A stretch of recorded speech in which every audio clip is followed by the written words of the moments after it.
This is the last chapter in the book, and it's written about Coachella, which was a big show for us last year.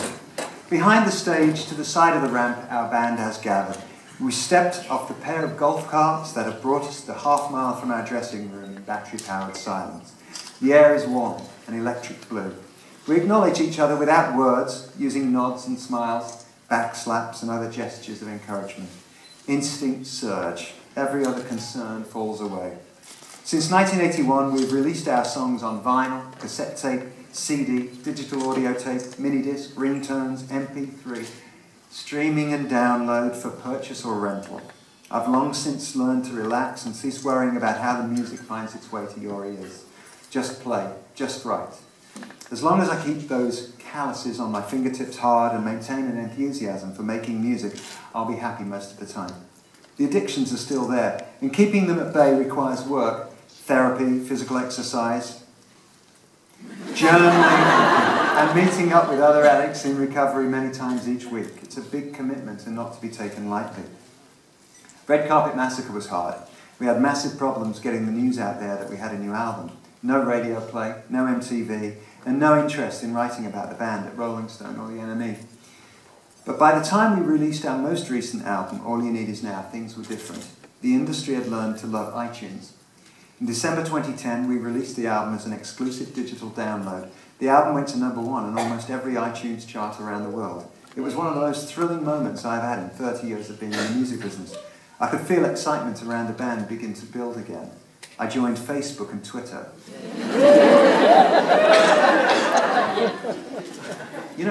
I quit smoking through Twitter, which was just like amazing, and I don't know whether anybody was there, but I felt like I had so many people supporting me on that, and there was a couple of nights where I thought,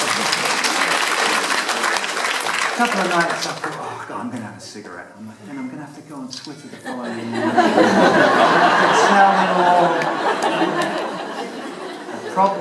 Problem shared on Twitter is a problem halved.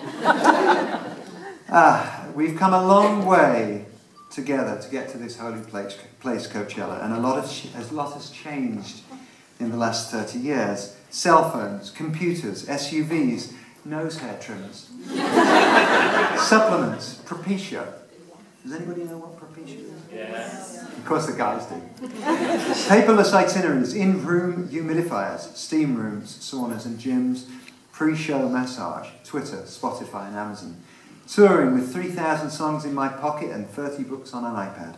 Therapy by Skype. Great coffee everywhere.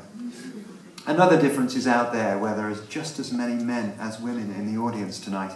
At day's end, my job is to be a catalyst for connectivity, to help bring people closer together, men and women, girls and boys. That's what the music has done for me.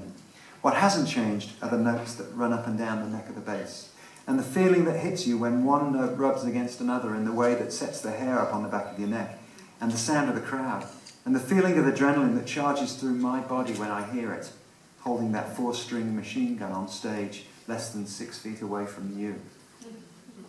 Simon's running through his vocal warm-ups, which we so often rib him about.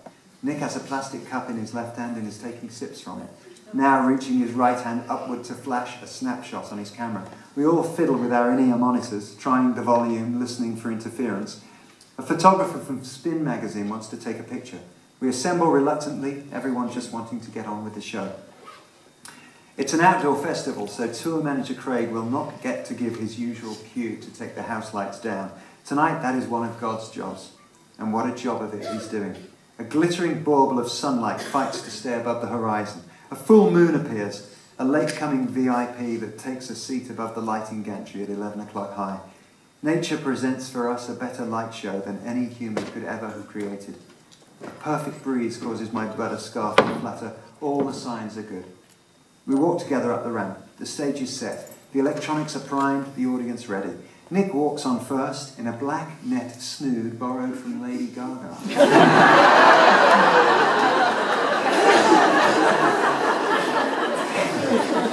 He walks across the stage and onto his riser, puts down his camera, and touches the Andromeda synthesizer, from which issues forth a sample of the exact sound he used to begin our first single, Planet Earth, written and recorded over 30 years ago.